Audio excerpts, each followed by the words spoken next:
Assalamualaikum warahmatullahi wabarakatuh. Waalaikumsalam warahmatullahi wabarakatuh. Bagaimana kabar anak-anak ibu hari ini? Alhamdulillah, luar biasa, tetap semangat, Allahu Akbar. Masih kurang semangat, yuk lagi yuk. Apa kabar anak ibu hari ini? Alhamdulillah, luar biasa, tetap semangat, Allahu Akbar. Alhamdulillah. Dah, sebelum kita memulai pembelajaran hari ini, mari kita membaca basmalah. Bismillahirrahmanirrahim. Nah, semoga kalian semua sehat dan semangat belajar ya. Hari ini kita akan belajar pelajaran bahasa. Itu KD menentukan kelas pokok dan kalimat pendukung. Yang pertama yaitu apa itu kelas pokok? Kelas pokok adalah ide utama atau inti dari sebuah beragam. Kelas pokok biasanya berisi hal yang paling penting yang ingin disampaikan penulis dalam paragraf tersebut. Letak kelas pokok yang pertama ada di awal paragraf, yang kedua di akhir paragraf, yang ketiga itu di awal dan di akhir paragraf atau disebut dengan paragraf campuran. Yang kedua itu apa itu kalimat pendukung. Kalimat pendukung adalah kalimat yang menjelaskan atau mendukung gagasan pokok. Biasanya berupa pertama penjelasan, contoh, alasan, rincian tambahan. Sedangkan yang ketiga itu contoh paragraf. Yang pertama itu contohnya gagasan pokok di awal paragraf. Contoh kalimatnya itu gajah adalah hewan darat terbesar di dunia. Tubuhnya besar dan berat. Ia memiliki belalai yang panjang dan telinga yang lebar. Gajah hidup di hutan dan suka makan rumput serta buah-buahan.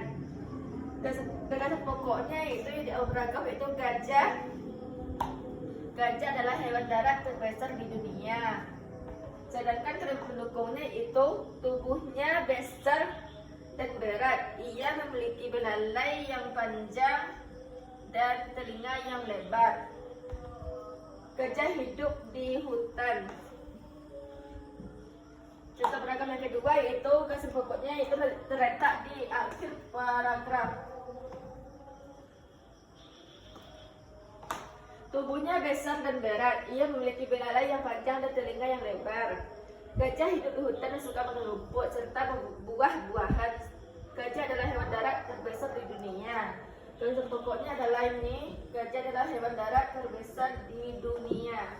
Sedangkan kalimat pendukungnya, tubuhnya besar, memiliki belalai, hidup di hutan dan lain-lain.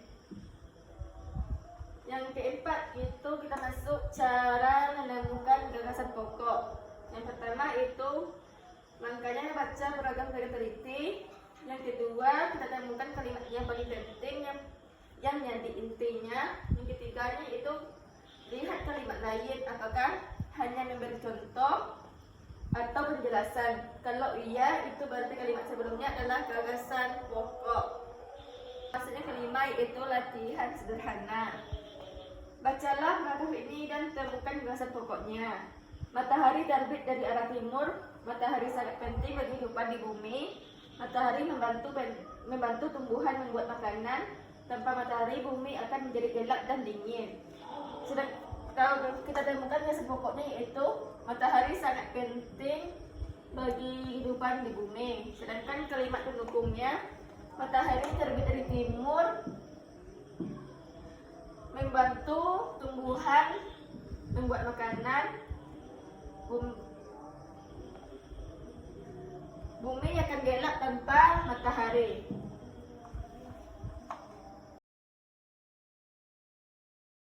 Kita akan belajar pelajaran IPA. Itu tentang KD menjelaskan alat gerak dan fungsinya hewan dan manusia.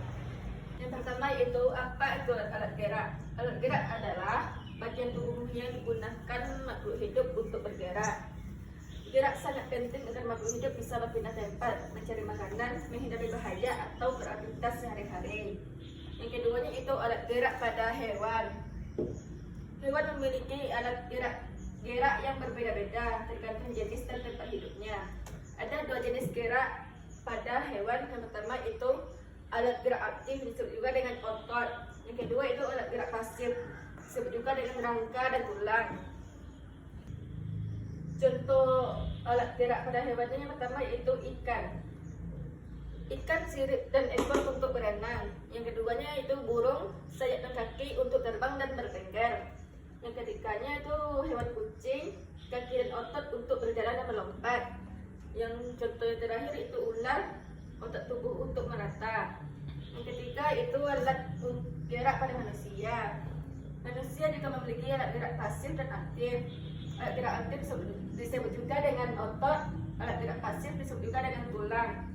Otot tulang bekerja sama agar manusia dapat bergerak. Sistem ini disebut sistem gerak. Contohnya yang pertama itu lengan untuk mengangkat barang. Yang kedua kaki untuk berjalan dan berlari. Yang ketiganya itu tangan untuk menulis dan memegang benda. Sedangkan yang keempat itu fungsi alat gerak. Fungsinya dibagi menjadi 5. Yang pertama itu membantu makhluk hidup bergerak. Yang keduanya itu menjaga bentuk tubuh. Yang ketiga melindungi organ dalam. Yang keempatnya membantu dalam melakukan berbagai aktivitas. Dan yang terakhir itu yang kelima menunjang kehidupan sehari-hari. Dan burung disebut juga dengan mencari makan, menghindari bahaya dan lain-lain. Yang kelimanya itu terakhir kesimpulan. Hewan dan manusia memiliki alat gerak yang terdiri dari otot aktif dan tulang atau rangka atau pasif. Alat gerak ini bekerja sama untuk memungkinkan gerakan dan aktivitas dalam kehidupan sehari-hari. Kita cukupkan pelajaran kita hari ini dengan membaca hamdalah. Alhamdulillahirabbil alamin. Terima kasih sudah mau mendengar apa yang Ibu jelaskan. Jangan lupa tetap semangat belajar dan Ibu akhiri dengan membacakan wassalamualaikum warahmatullahi wabarakatuh. Waalaikumsalam warahmatullahi wabarakatuh.